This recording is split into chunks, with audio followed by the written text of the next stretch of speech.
This is one of the first things that the Prophet ﷺ used to actively do to prepare for the month of Ramadan, and it was to make this dua. Allahumma barik lana fi Rajab wa Sha'ban wa ballighna Ramadan. He would make this dua for blessings in the month of Rajab and the month of Sha'ban, and then to have the ability to witness and make it to the month of Ramadan. Now, we make this dua a lot. We ask Allah SWT for barakah, we ask Him for blessings, and we've discussed this in some of the other sessions that I've had with some of the people here, mashallah. But it's worth reminding and mentioning once again. We ask for barakah. We ask for blessings many times. We are all familiar with this word and this term for the most part in our deen. And we know that it translates in English to blessings. But what is barakah? What does it mean to be blessed? What does it mean to have blessings? One of the meanings of barakah, one of the meanings of blessings, is something which is relatively small, which yields something very plentiful. So it may not be a lot, but it's always enough. And you always get more out of it than what a typical person may get out of it. So whether it's in your wealth, whether it's in your time, whether it's in your food, whether it's in your life, to be blessed with something from Allah is to get the most out of that thing. So when we make that dua and we ask Allah subhanahu wa ta'ala to bless us in the month of Rajab and Sha'ban, one of the things that we're asking for is to get the most out of those months. And why specifically those months of Rajab and Sha'ban? In preparation for Ramadan. The mindset is already there, and the Prophet ﷺ is already showing us how to start getting in a state of mind of Ramadan. And one of the specific things when you talk about barakah and when we speak about blessings are good deeds. What can be more blessed than a good deed? Where the Prophet ﷺ mentions that when a person does a good deed, what happens? They get the reward of minimum 10 times that deed. Up to 700 times and up to whatever Allah would want to give from His mercy. There's no limit to it. It's limitless. So the little deeds that we do, the small actions that we perform, oftentimes they're not even worthy of acceptance. Oftentimes they're not even enough to present before Allah. We'd be embarrassed. Sometimes, you make food for a guest, or you have someone that you like, you make some type of a offering for them. What would you do if the food wasn't good? You'd probably cook it again or give it to your kids instead. You're not going to give it, you're not going to send it to the neighbor. I promise you that. If it didn't come out the way you like, you're not going to send it to your neighbor. You make the kids eat it. Or your husband or your wife, depending on who's cooking. Now, here we are as believers. Our deeds are an offering to Allah. We're hoping that Allah accepts from us. Most of the times, even our own deeds are not worthy of presenting before Allah. But Allah, from His mercy, not only does He accept it, He multiplies it. He says, I'll give you more. This is amazing. I'll give you more. This is one of the names of Allah being Ash-Shakur. He's the one who appreciates. That nothing is left unappreciated. Things in our own life go underappreciated. Many of us do things in our lives for people in our life and they go unnoticed. Nothing is unnoticed by Allah. Even the smallest of efforts will be accepted by Him when there's sincerity. So when we're asking for this dua of barakah and blessings, when we're asking Allah for blessings, one of the things we're asking Him to do is to be blessed with good deeds as we prepare for Ramadan. Because what can be more best? What can be relatively small, yielding something very plentiful than our own deeds, which are very small, but Allah gives us very much in return. Those are one of the things that we're trying to do. And one of the things that we're focusing on then is trying to restore this balance in our life. Ramadan, from the blessings now of Ramadan, right? To understand the concept of barakah, the concept of blessings, now let's look at how blessed Ramadan is. Let's look at how much barakah the month of Ramadan has. Through this 1 month, for the most part, we're able to restore that balance that we need in our life. We know from past experience, right? And we hope also from future experiences that the month of Ramadan, it restores some semblance of balance in our life. We get so caught up in the grind, we get so caught up in the 9 to 5, that the next thing you know, we're 18 going on 48. And we're 48 going on 72, and we're 72 getting ready to be placed in our grave. And these things go really quickly. And the one thing that we do know, however, is those 11 months may go quite quickly, and years may go quickly, but when Ramadan comes, it's always right on time. And it's able to restore some form of semblance in our life, which we have been lacking throughout the year because of our unmindfulness. And sometimes just, to be honest, just being busy with life. It's not because we're bad necessarily. It's not because a person is a bad person. It's just the nature of life. It's just very easy to get caught up. And we need this. And Allah knows that we needed it, and that's why He prescribed it upon us. That's why He made it an obligation for us to do that.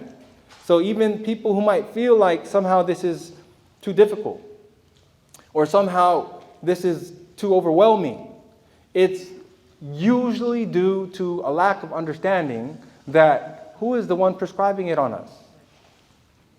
It's Allah, the one who created us, the one who knows us better than we know ourselves.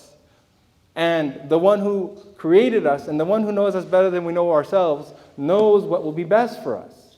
So many of us, or maybe none of us, we have a room full of mashallah of salihin, but maybe there are some among us who have decided not to fast in Ramadan, have decided to skip certain days without any valid excuse. And this is not because, again, you're a bad person. It's not because you're horrible or we're horrible or anyone else is necessarily horrible. But it's about just having that realization. It's trying to kind of put the focus back into our heart of who is the one telling us to do this. This isn't just, right, some ordinary person saying, you know what, right? Everyone seems to always have some advice for you, mashallah. Especially for the imam. Everyone always advises the imam and the shaykh or whoever it is, right? There's always advice on how you can improve and be better. This is not an ordinary person. This is Allah. This is Allah telling us. So at the very least, every single one of us should at least acknowledge in our hearts, you know what? This should be good for me. Even if I'm not able to do it, I know in my heart that this is what I would like to do and this is what I should do. And then Allah perhaps will open the doors for us to be able to do that. So again, looking at this kind of impact of Ramadan. It's 1 month out of the year, but it restores the imbalance that we kind of had from 11 months out of the year. So when you look at, for example, when we look at our own kind of employment, we might work the whole year and maybe get 2 weeks off, maybe get 4 weeks paid vacation. The nature of the world, it doesn't have the same type of barakah. It doesn't have the same type of barakah as working for the hereafter. Look at the stark contrast. When it comes for working for this world, we have to work for the 11 months. Maybe we get paid vacation for 4 weeks. 2 to 3 weeks, 4 weeks. That's when we strive for the world. When we work for the hereafter, Allah says work hard for 1 month. You got 11 months, mashallah, to kind of engage in your regular life. That's barakah. Where we kind of ramp it up a bit for that month of Ramadan, where if you really wanted to think about it, if we really thought about who we're worshiping, it's fitting for Allah, and it would have been fitting for Allah if He said, do this every single day of your life. And it's Allah's mercy that He said, do it for 1 month, and I'll give you the rewards and it'll suffice you for the whole year. This again is the concept of blessings. This is the concept of barakah. You're doing it for like a very relatively small amount of time, but then it suffices you. And we need that. Because when you look at our very selves, we're both body and soul. Right? We're not materialists. Right? We're not materialists. We don't just believe in what you can touch. We know that there's something beyond the physical and material world. And that's what our souls are. So our own existence, it comprises of both a body and a soul. We're not just flesh and bones, as some people may claim, that once you pass away and die, you're buried into the earth and you decompose and you cease to exist. We believe in something beyond that. And that's the idea and the concept of our soul, which is not of the body. It's different from the physical body. So in the same way that our physical body needs to be sustained, our soul also needs to be sustained. How do you sustain the soul? This is again where we have to strike that balance. Because we focus most of our attention on catering to the body. And our body, as Allah SWT mentions, خَلَقَكُم مِّن تُرَابٍ, that He created us from the earth. Yes? He created us from the earth. Our physical bodies are of the earth. And therefore we sustain ourselves from things of the earth. That's why we like to eat. That's why we like to drink things and eat things. And that's why we like things of the world. We like nice clothes. We like shiny objects. We like to comb our hair. We like to do things that make us feel good about our physical appearance and make us feel good with our physical self. That is the physical part of us. That's the animalistic part of us. Because we come from the earth. But the soul, you can't find the soul. The origins of the soul are not the earth. It's literally out of this world. The soul is what? It's a command of Allah. وَيَسْأَلُونَكَ عَنِ الرُّوحِ. The people, they asked, the Prophet ﷺ, they were asking him to test him if he was truly a prophet. And they ask you about the soul. What is it? قُلِ الرُّوحُ مِنْ أَمْرِ رَبِّي وَمَا أُوتِيتُ مِنَ الْعِلْمِ إِلَّا قَلِيلًا. Tell them that the soul is a command of your Lord, and you have not been given but very little knowledge. The soul, the ruh, it's a command of Allah. The command of Allah is not of this world. It comes from the heavens. Our soul comes from the heavens. How then do we sustain our soul? We sustain the soul through the command of Allah. In the same way that we sustain our bodies from the earth because our bodies come from the earth, we sustain our soul from the command of Allah because our soul came from the command of Allah. Those things which are of the heavens, those things of good deeds. That's the angel in us. So even as a human being, we have an animalistic side which is of the world, and then we have an angelic side which is of the heavens. There needs to be a balance there. Allah forbid that when we leave this world, the animalistic part of us dominates the angelic. And that's when we have problems. And even in this world, when a person feels like something is incomplete, like there's a what? Like there's an imbalance. Usually it has to do with the fact that the soul has been neglected. The command of Allah has been neglected. The things of the heavens have been neglected. Work for the hereafter has been neglected. However, Allah subhanahu wa ta'ala, the exalted from His mercy, has given us a remedy of how to strike that balance. How to make sure that we are not just focusing on our physical bodies, but we're also giving attention to our spiritual souls. And that's through Ramadan. And that's again the blessings and barakah of Ramadan. Right. So whereas working for the world may require 11 months of work and then maybe you get some vacation. Working for the hereafter, work hard for the month of Ramadan and you have 11 months where you're just basically getting by. And it's enough, mashallah. A few more things to kind of finish off with when it comes to this concept of striking balance in our life. As we want to make sure we hear properly from our guests, inshallah. One thing is gratitude. We have to be grateful. One thing is empathy, learning how to kind of feel for others. These are all things that can get overlooked sometimes, yes, in Ramadan. And even one last thing is our own sincerity. Sometimes our own sincerity can be contaminated. And we don't even realize when we are doing things for ourselves, when we are doing things and simply feeding our ego.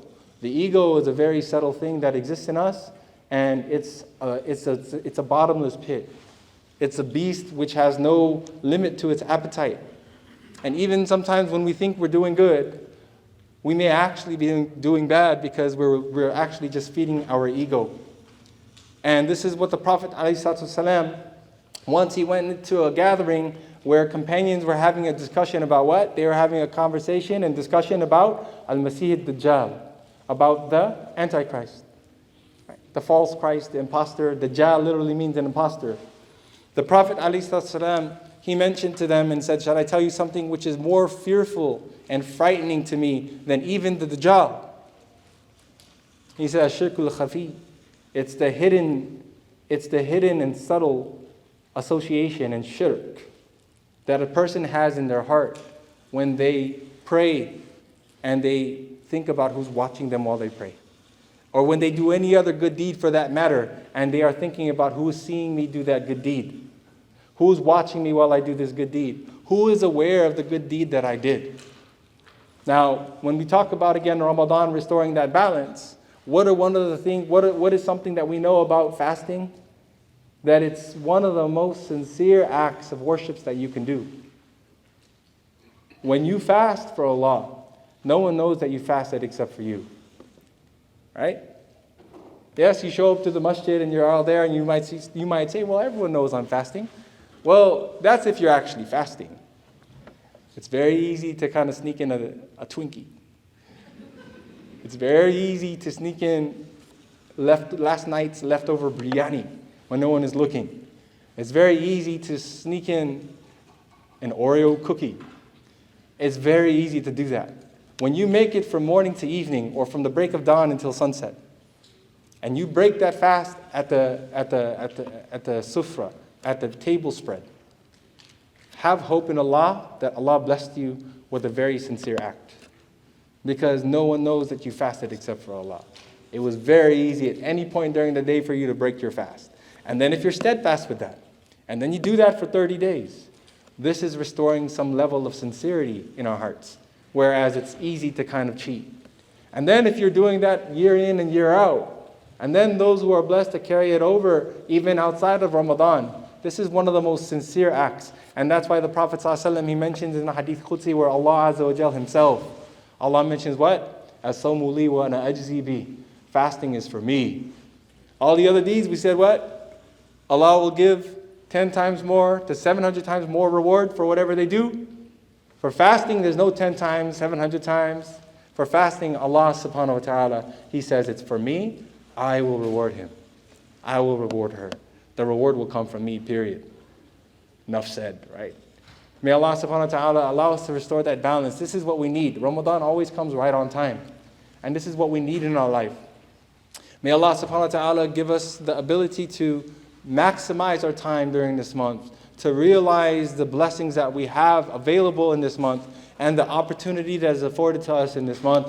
And may Allah subhanahu wa ta'ala accept this wonderful gathering that we have here tonight.